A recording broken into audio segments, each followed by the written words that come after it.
la maturité spirituelle, bien sûr. La maturité est l'état de ce qui est mûr. C'est un niveau spirituel élevé qui vient après l'enfance. Donc il y a un temps on est enfant et puis après on parvient à la maturité. C'est un niveau spirituel élevé qui vient après l'enfance ou la jeunesse spirituelle. C'est un stade ou une étape où le chrétien atteint la plénitude de son développement spirituel. C'est-à-dire il atteint la stature de Christ. La maturité, c'est atteindre la plénitude qui est l'aboutissement ou le sommet d'une croissance ou d'une évolution. Quand un chrétien mûrit, il ressemble à Jésus-Christ. Alléluia. Quand un chrétien mûrit, il ressemble à Jésus-Christ. Et retenez ceci. La maturité est un état, un niveau, une situation spirituelle. Ça veut dire, soit tu es mûr, soit tu ne l'es pas. Il n'y a pas de demi-mature. Soit tu es mûr, soit tu n'es pas mûr spirituellement. La maturité vient avec le temps. Aucun de nous n'est devenu mature spirituellement le même jour de sa conversion. La maturité vient avec le temps. Mais certains deviennent rapidement mûrs parce qu'ils sont plus ouverts au Saint-Esprit. Mais d'autres, malgré tout le temps qu'ils ont en Christ, restent des bébés spirituels, ce qui est déplorable. Mais il y a des gens qui font 10 ans, même 20 ans dans le Seigneur, qui demeurent des bébés spirituels. Pas parce que Dieu veut les garder bébés, mais parce qu'ils refusent de grandir. Et même refusent de grandir à petits pas.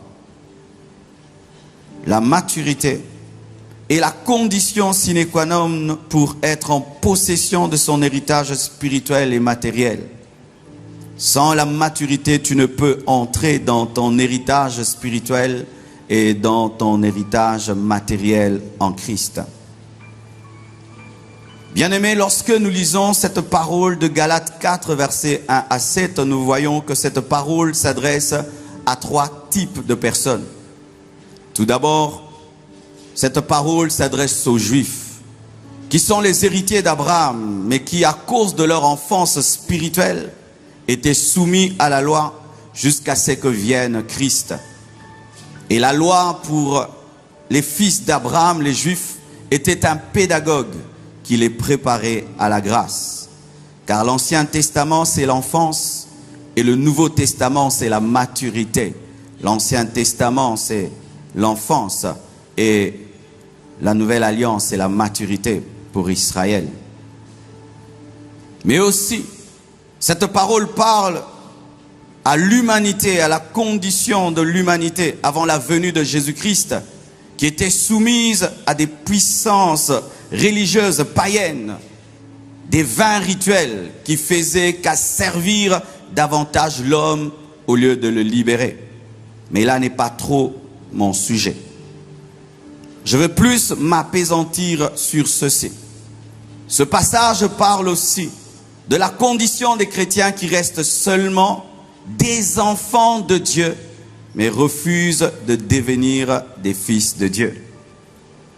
Car sachez ceci, mes frères et sœurs, il y a une nette différence entre un enfant de Dieu et un fils de Dieu.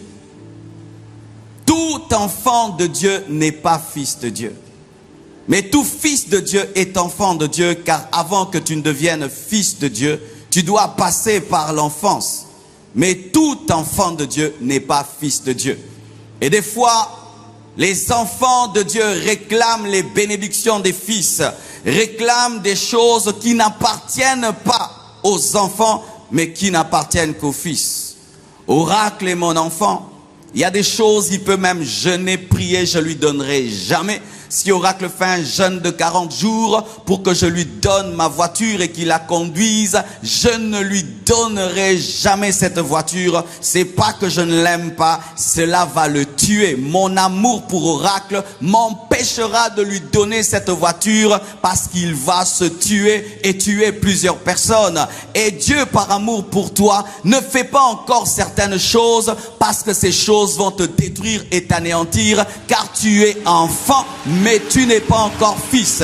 Ce n'est pas que tu as un esprit de blocage, de limitation. Ce n'est pas qu'il y a des démons de blocage, de pauvreté dans ta vie. Ton plus grand problème n'est pas le blocage ni le diable. Ton problème, c'est ta propre maturité.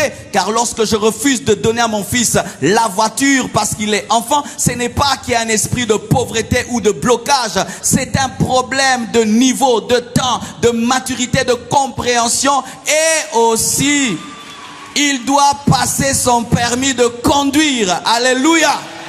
Bien-aimés frères et sœurs, des fois arrêtez de chasser les démons. Il n'y a pas toujours le diable. Des fois lorsque nous le chassons, il dit, je ne suis pas là, tu es un petit, tu es trop bébé. Bien-aimés frères et sœurs, tout le monde n'est pas fils dans la maison de Dieu. Déjà même dans nos maisons, tout le monde n'est pas fils. Et vous pensez que dans la maison de Dieu, tout le monde est fils. Ici il y a des bébés et ici il y a des fils. Qui est fils en ce lieu?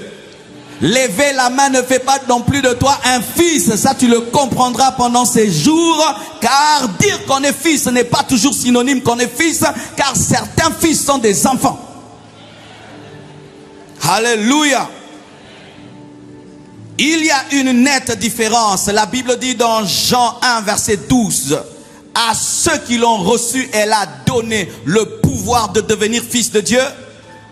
Non. À tous ceux qui l'ont reçu, elle a donné le pouvoir de devenir enfant de Dieu. Lorsque tu reçois la parole, tu commences par être un bébé spirituel. Et ce n'est pas une insulte. Tu accordes des couches spirituelles et des biberons spirituels et beaucoup de cérélac spirituels et des bouillies spirituelles. Mais le problème, ce n'est pas d'être bébé. Le problème, c'est de rester bébé. Alléluia. Si un gaillard de 40 ans est bébé, il est malade. Mais si un enfant de 1 mois est bébé, c'est normal. Si tu viens de te convertir et tu es enfant, gloire à Dieu, tu grandiras. Mais si tu as fait 10 ans, 20 ans, 30 ans dans les choses de Dieu, tu demeures un bébé. Je te dis, tu es un monstre spirituel et tu es une maladie dans l'église. Alléluia. Après la conversion, nous naissons enfants de Dieu. Mais avec le temps, nous grandissons par la parole et par l'esprit, par les brisements, par la formation de Dieu, jusqu'à avoir le caractère, la ressemblance du Fils de Dieu. Et nous devenons des fils. J'aime un verset. Ésaïe 9, verset 5. La Bible dit ceci. Un enfant nous est né et un fils nous est donné. Un enfant nous est né, un fils nous est donné, et la domination reposera sur ses épaules. Dieu nous donne pas un enfant, il nous donne un fils.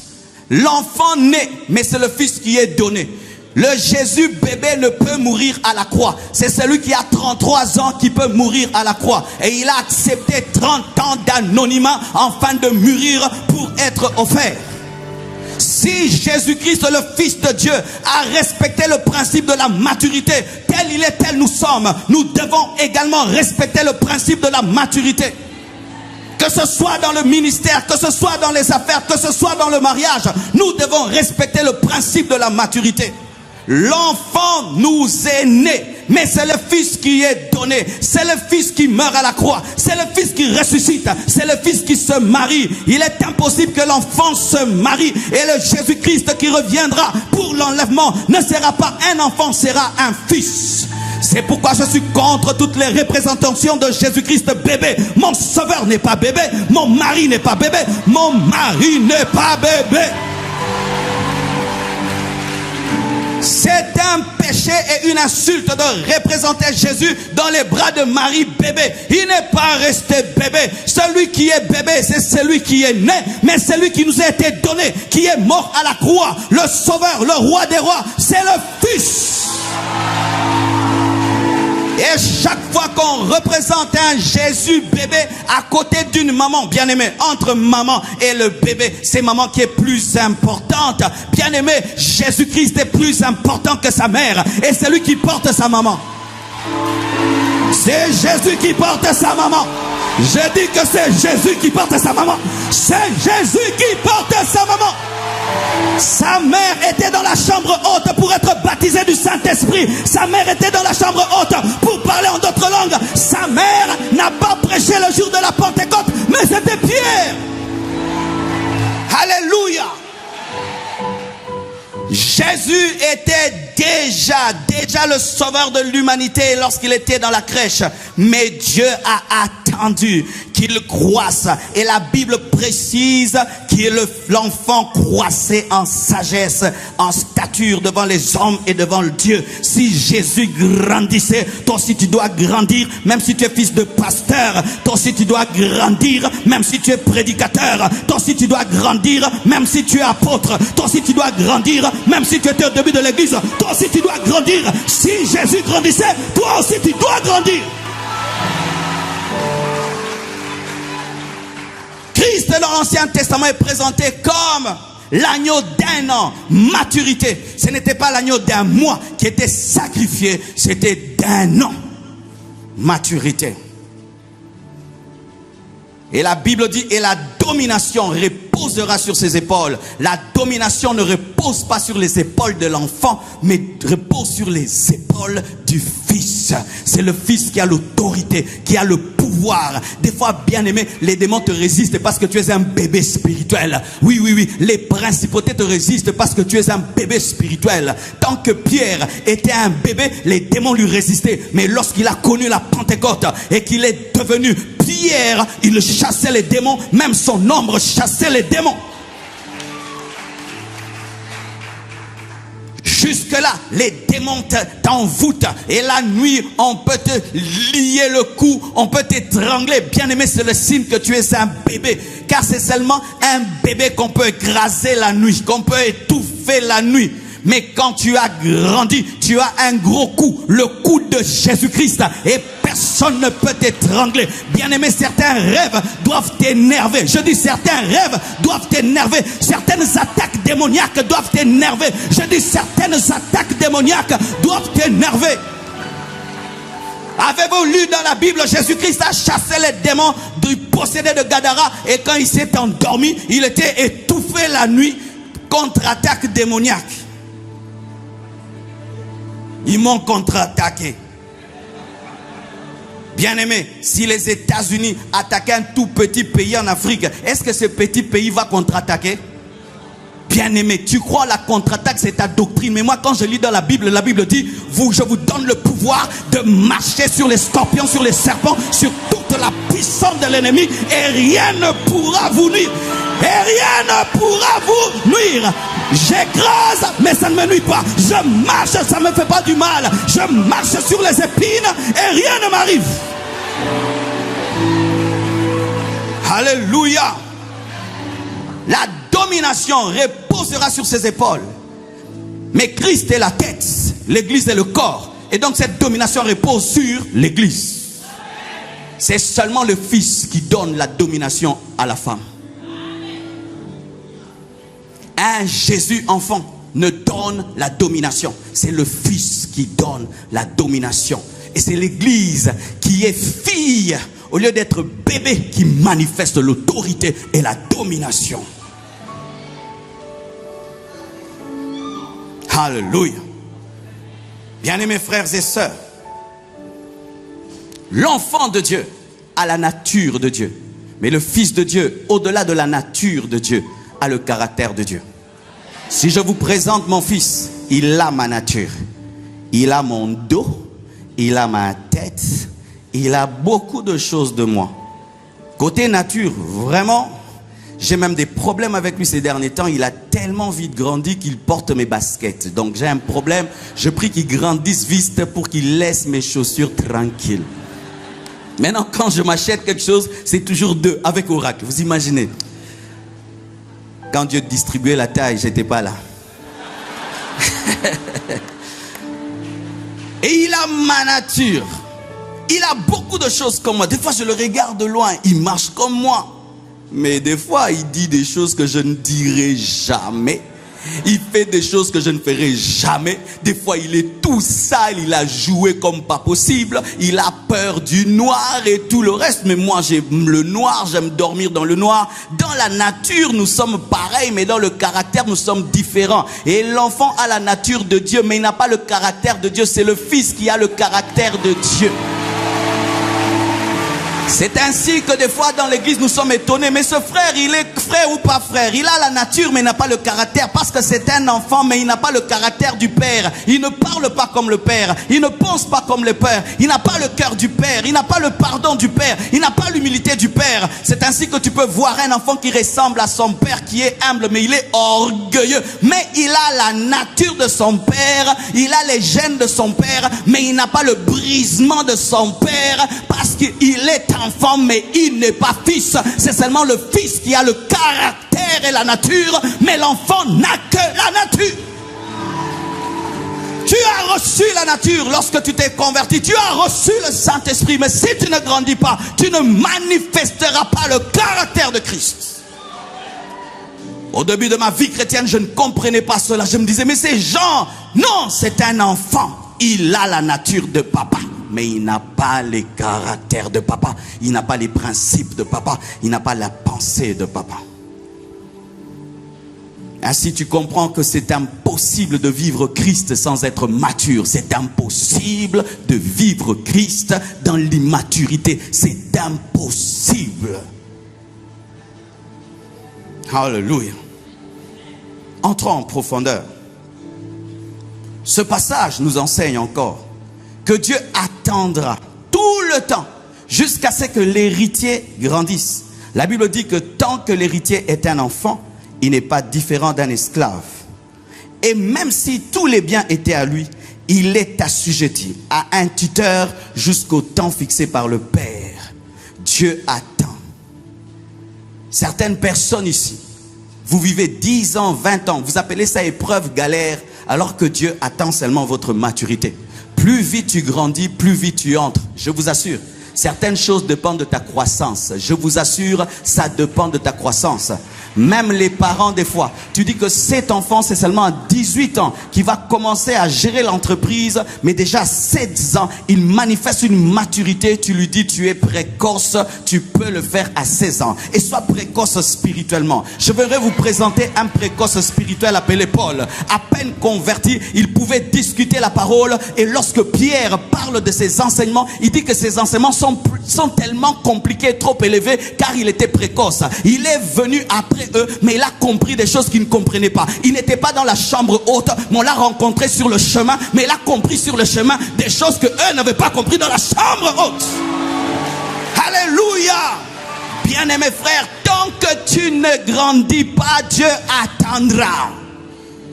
Imagine que tu prennes une arme et tu donnes à un bébé. Cet enfant va tuer les gens. Et des fois nous prions, Seigneur donne-moi l'onction, Seigneur élève-moi. Bien-aimé, je bénis Dieu qu'il ait attendu que je comprenne pour m'élever. Un jour, je prêchais, la voix de Dieu m'a dit, Marcelo, je n'ai pas besoin de toi. J'ai dit quoi? Tu prêches la vérité, mais tu la prêches sans amour et sans sagesse. Je n'ai pas besoin de toi. Et tant que tu prêcheras la vérité sans amour et sans sagesse, je ne te lèverai pas. Pourquoi tu vas dévoiler la nudité de mon épouse? J'étais ce genre de prédicateur. Tel pasteur fait ça, je te casse. Tu fais ça, je te casse. Tu fais ça, je te casse. Comme si j'étais un journaliste.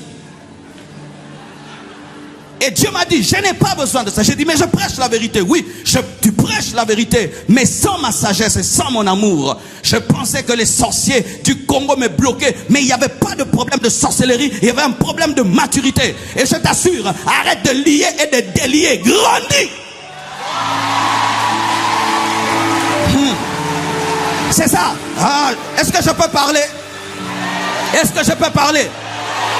Nous aimons toujours attribuer à Satan nos erreurs et nos stagnations. Parce que nous refusons de regarder en nous-mêmes. Que ça fait 10 ans dans le Seigneur. Tu n'as même pas lu ta Bible de Genèse, Apocalypse. 10 ans. Est-ce que tu connais la Bible? Si on t'a arraché la Bible et on te dit de la réciter, tu auras combien de versets? Tu auras demandé, on vous donnerait. Cherchez, vous trouverez. Frappez, on vous ouvrira.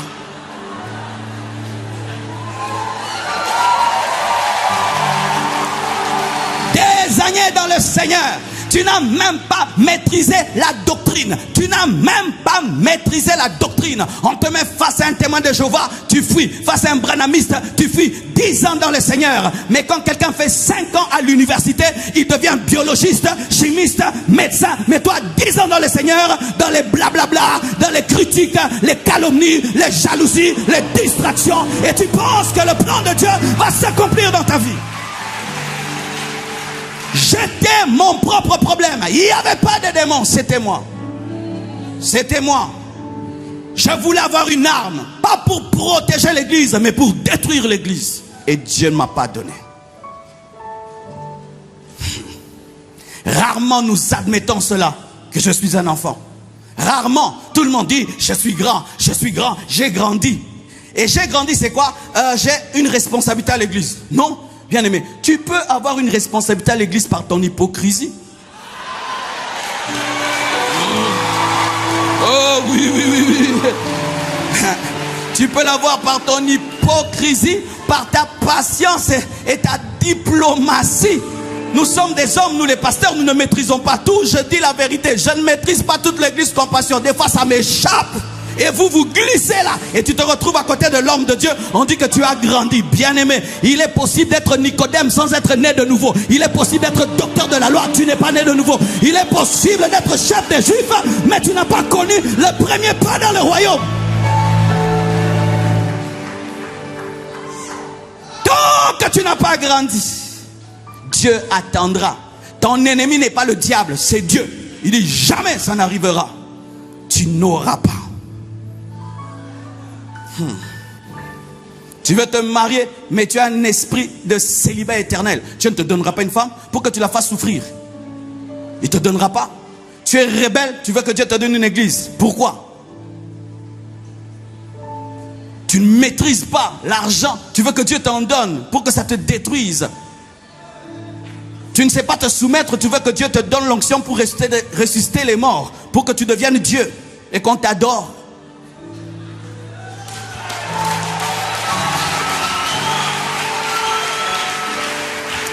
Et voici encore ceci, ça me fait mal.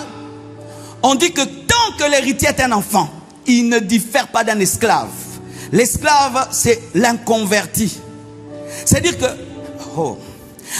un homme qui a reçu Christ, mais qui est resté au stade d'enfant, on croirait que c'est toujours un païen.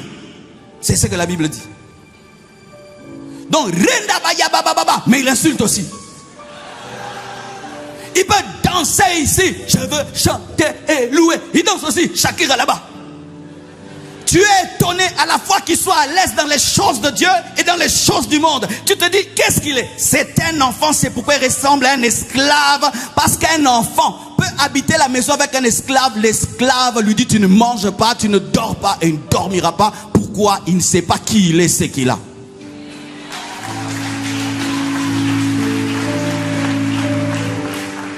C'est pourquoi tu remarques quand tu dis que tu es chrétien, les gens te posent la question. Tu es chrétien? C'est parce que tu ressembles à un païen. Un vrai chrétien ne dit même pas qu'il est chrétien. Les chrétiens n'ont jamais dit qu'ils étaient chrétiens. On a dit qu'ils étaient chrétiens. Je suis chrétien, je suis chrétien, je suis chrétien. Moi je prie à ICC, je prie à ICC. Bien aimé, laisse-nous constater cela, que tu es comme Jésus. Et qu'on puisse te poser la question, qu'est-ce que tu fais pour être si différent? D'où te vient ton humilité, ta paix, ta joie, ta maîtrise de soi? Et tu présentes Jésus. L'immaturité des chrétiens amène une confusion. De sorte qu'on ne sait pas savoir qui est chrétien, qui est païen. L'immaturité amène la compromission. La confusion. Rien n'est clair. Tant que l'héritier est un enfant, il ne diffère pas du mercenaire. Tant qu'un chrétien est un enfant, il ne diffère pas d'un païen. Le païen demande à Dieu, Dieu ne donne pas. Et lui demande, Dieu ne donne pas. Dieu ne donne pas au païen parce qu'il n'est pas son enfant. Et Dieu ne donne pas à l'enfant parce qu'il est enfant. Vérifiez, toutes les prières de Jésus-Christ ont été exaucées. Mais quand les apôtres étaient des enfants, toutes leurs prières n'étaient pas exaucées. Certaines n'étaient pas exaucées. De sorte qu'ils sont venus vers Jésus pour dire, apprends-nous à prier.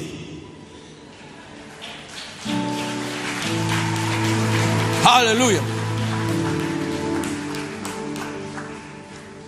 Bien-aimés frères, sœurs, l'immaturité aussi amène une contradiction, une confusion et devient une source de scandale, une source de honte. C'est pourquoi vous entendez des fois les païens disent, et toi chrétien tu fais ça, toi aussi qui sers Dieu tu fais ça. Regardez ce frère qui prie ce qu'il fait, tu deviens une source de scandale, de honte, et à cause de toi, le nom de Jésus-Christ est insulté, calomnié à cause de toi. Chrétien mais ivrogne parce que tu es un enfant. Chrétien mais impudique parce que tu es un enfant. Et là où tu commets l'impudicité, tes ivrogneries et tes péchés, tu deviens une source de honte, de contradiction. Tu deviens un anti-évangélisation. Oui, car il y a des hommes qui ne se convertissent pas, pas parce qu'ils sont possédés des démons, parce qu'ils ont vu des gens dire qu'ils sont chrétiens, mais vivre comme des païens parce qu'ils étaient des enfants.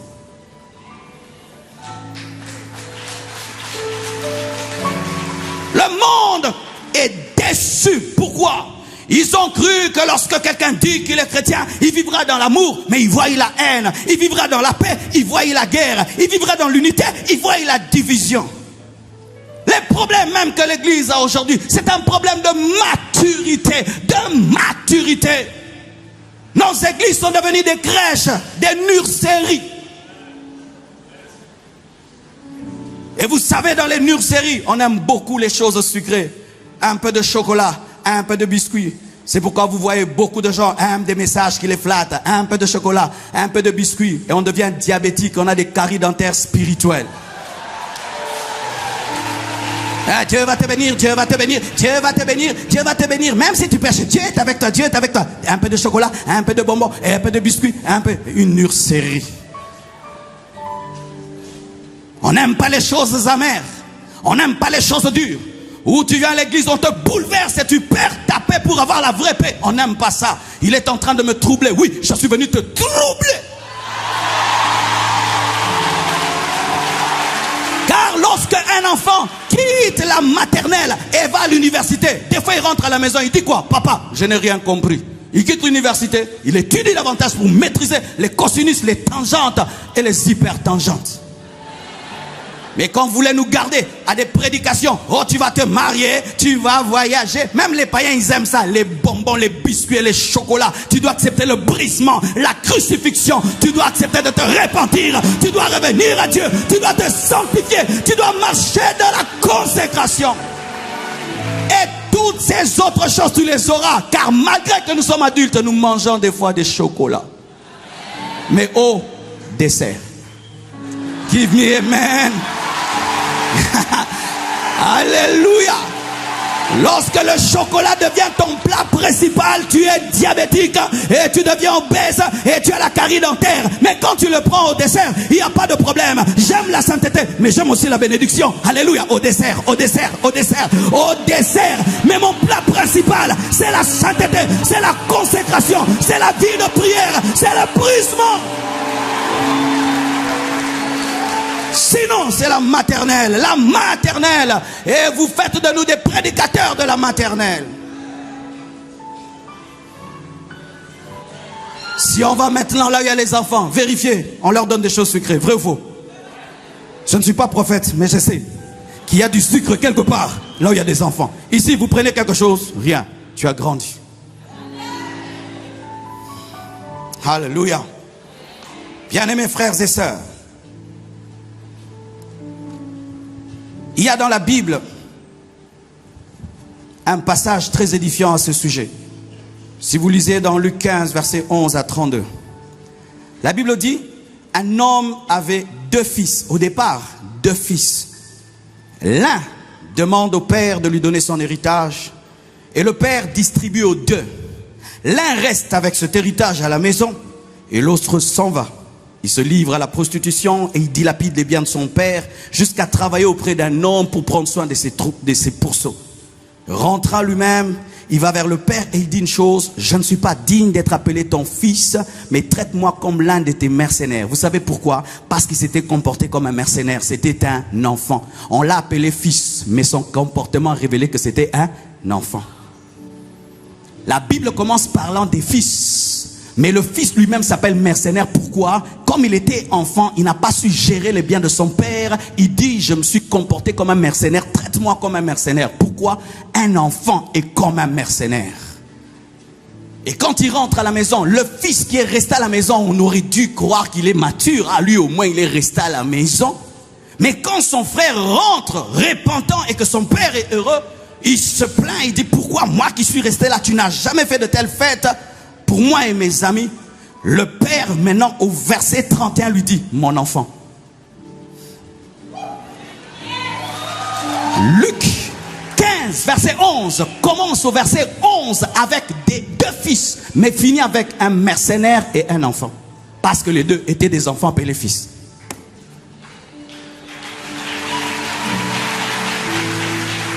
Ça veut dire ceci, que des fois on reconnaît la maturité d'un homme au travers des épreuves, au travers des circonstances. Des fois quelqu'un peut dire qu'il est mature, mais tant que tu ne l'as pas testé, tu ne sauras pas.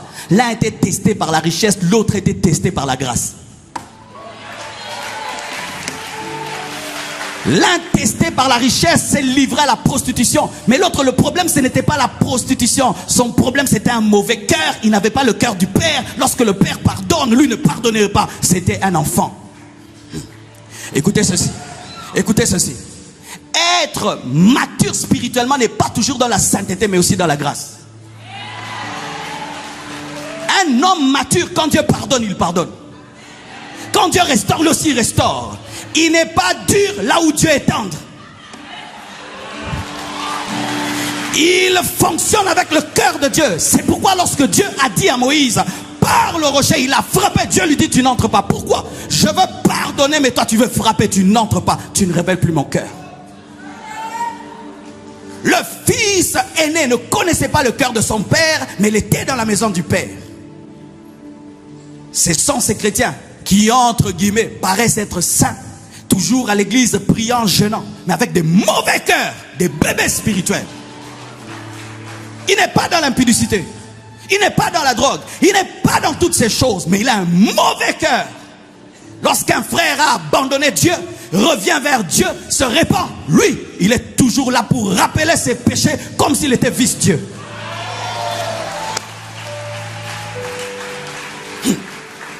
Ainsi, cette histoire révèle deux choses. Ce père n'avait pas deux fils, il avait deux bébés. L'un était perdu en dehors de la maison du père, l'autre était perdu dans la maison du père. Certains sont perdus en dehors, mais d'autres sont perdus dedans. Certains révèlent leur immaturité en quittant l'église, en quittant les choses de Dieu. Mais d'autres, c'est au milieu des enfants de Dieu qui révèlent leur immaturité par un cœur démoniaque.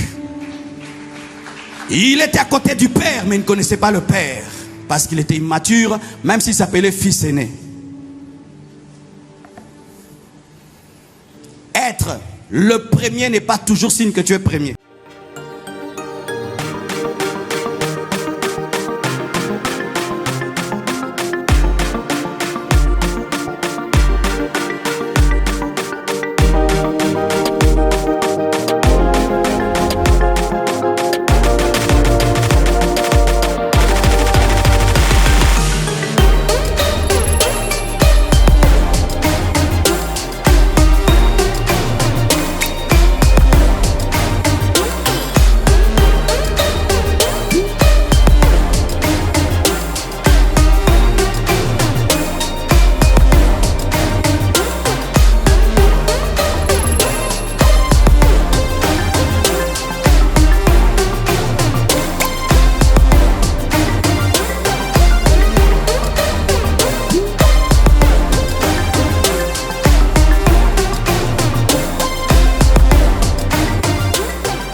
Car il est possible, bien-aimé, de courir vers le tombeau de Jésus et de s'arrêter sans entrer. Celui qui vient après entre. Alléluia. Et il y a des gens qui peuvent venir les premiers, mais qui n'ont pas totalement compris. C'est pourquoi, bien-aimés, ne restez pas campés sur vos statuts et vos positions, ministères et tout le reste. Sois tel que tu es face à Dieu. Sois tel que tu es face à Dieu. Et encore un autre. Noé. Noé avait 3 fils. Sem, Cham et Japhet. Le cadet Cham va voir son père et il le trouve nu. Et ce bébé qu'il était commence à dire à tout le monde: j'ai vu papa ivre, et il s'est dénudé dans la tente. Au lieu de couvrir son père, il vient, il va en parler. Mais ses grands frères qui étaient matures, Sem et Japhet, placent un manteau sur leurs épaules, viennent à reculons et le jettent sur leur père. Lorsque le père se réveille, on lui raconte: car sache que même si Noé est ivre, il a toujours l'autorité de te maudire. L'ivresse de Noé n'enlève pas son pouvoir de maudire. Quand il sort de la nudité, on lui dit: il maudit Cham et Cham est maudit. L'immaturité amène la malédiction. Quand tu es immature dans l'église, tu es comme quelqu'un qui travaille à côté de l'électricité sans isolant. Les immatures dans l'église attrapent des malédictions. Les immatures dans les choses de Dieu, au lieu d'être bénis, sont maudits. Parce qu'ils n'ont pas la connaissance de l'autorité. Parce qu'aussi être mature, c'est respecter l'autorité. Ce n'est pas parce qu'un homme de Dieu te fait rire qu'il est ton ami. Donne-moi la même. Français, francophone, francophone. Ce n'est pas parce qu'un homme de Dieu te fait rire qu'il est ton ami. Et ce n'est pas parce que je suis court que je suis ton ami.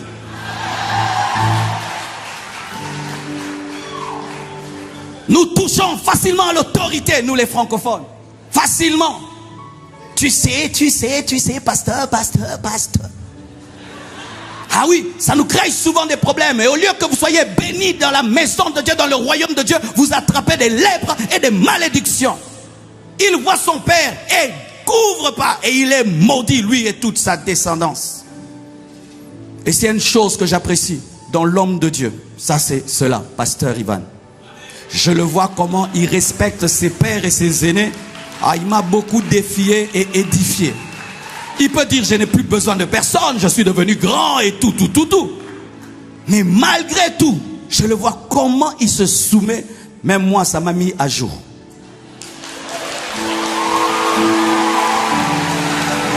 Les immatures, c'est: j'ai l'onction, je ne respecte personne. J'ai l'onction, moi je ne crains personne. J'ai la parole. Oui, nous pouvons tous avoir reçu le Saint-Esprit le jour de la Pentecôte. C'est seulement Pierre qui prêche. Même si tu as le feu, tu ne prêches pas. C'est Pierre qui était désigné pour prêcher. La maturité spirituelle se révèle aussi dans le respect de l'autorité. De l'autorité. Dans la loyauté. Sem, Japhet, loyaux, ils couvrent la nudité. Et ils avaient aussi toutes les raisons pour dire: voilà un papa ivrogne, voilà un papa pécheur. Souvent les immatures trouvent l'occasion de se révéler dans les défauts comme s'ils n'en avaient pas.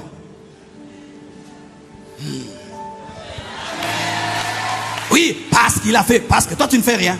Nous tous nous faisons quelque chose.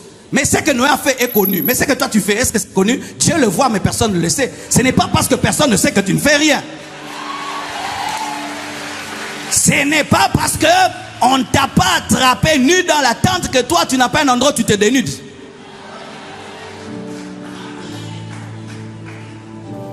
Et il est maudit. Église, nous devons grandir. Dis à ton voisin: nous devons grandir. Nous devons grandir parce que Jésus-Christ n'est pas un pédophile. Il n'épousera pas une femme immature. Et tant que l'église sera immature, Jésus ne va pas revenir.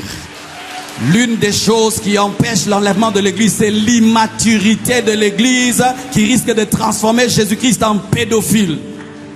Épouse une fille de 12 ans, tu vas voir les choses. Ose l'épouser. Elle va fuir. 2. Elle va te préparer des biscuits et des chocolats. 4. Elle rentrera à 23h parce qu'elle joue avec l'ami du coin. Et une église immature qui n'a pas le fardeau de l'œuvre de Dieu, qui n'a pas la consécration, la sainteté mondaine, disent Jésus revient. Et Jésus dit, pour prendre qui? Pour prendre qui? Des bébés? Épouser des bébés? Épouser une bébé? La Bible dit hâter son retour. Et la seule chose qui hâte le retour d'un époux, c'est la maturité de sa femme. En Afrique, il y a des hommes qui aiment une fille à 14 ans et qui disent aux parents, je vais l'épouser quand elle aura 18 ans. Et il ne fait qu'attendre 17 ans. 18 ans, il se pointe. Le problème, c'est l'âge. Et Jésus-Christ est parti. Il nous a laissés sur cette terre. Est-ce que nous sommes une église qui est en train de grandir? Voici le signe de la maturité d'une épouse. Elle finit par ressembler à son mari. Alléluia. Vous voyez, quand tu me vois blanche, nous nous ressemblons. Sauf la taille, mais nous nous ressemblons. Nous pensons de la même manière. Nous aimons les mêmes choses. Nous avons des mêmes choses. À force, à force. Des fois qu'elle pense, je dis, tu commences à parler comme moi. Oh, mais tu commences à penser comme moi. C'est ça, grandir. Finir par ressembler à ton mari. L'église est mature lorsqu'elle ressemble à Jésus, qui va l'épouser. Bien-aimés frères et sœurs, est-ce que nous sommes prêts pour être enlevés? Est-ce que nous sommes prêts pour être enlevés? Cham, immature, a touché à l'autorité de son père, ne s'est pas repenti.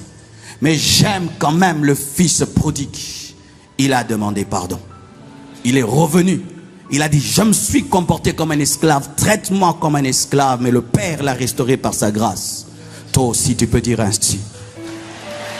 Seigneur, j'étais immature. J'ai fait tellement de choses. J'ai amené la honte sur ton église. J'ai amené des problèmes dans ton église. J'ai empêché même au plan que tu avais dans le monde au travers de moi de s'accomplir. Pardonne-moi. Et je t'assure que si tu te répands, Dieu va rapidement agir avec toi. Car la Bible nous dit que la création tout entière attend avec un ardent désir la révélation des fils de Dieu. La France attend ta révélation. Le Congo attend ta révélation. L'Amérique attend ta révélation. L'humanité attend ta révélation. L'humanité est en train de prier. Seigneur, fais-le grandir pour que nous soyons restaurés. Cette parole, dans son sens propre, s'attache au millénium. Car la terre subit des volcans, des séismes, parce que l'homme a péché. Elle a été entraînée dans la chute avec Adam. Et la création sait que le jour qu'Adam sera restauré en Christ, elle aussi sera restaurée et deviendra un paradis. Les arbres le savent. L'eau le sait. Le vent le sait. Le soleil le sait. La création tout entière sait que sa restauration est conjointement liée à la restauration de l'homme.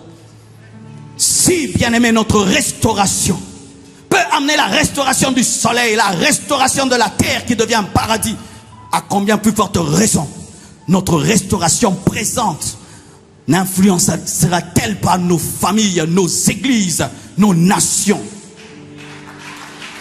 Le monde a besoin de voir des chrétiens matures.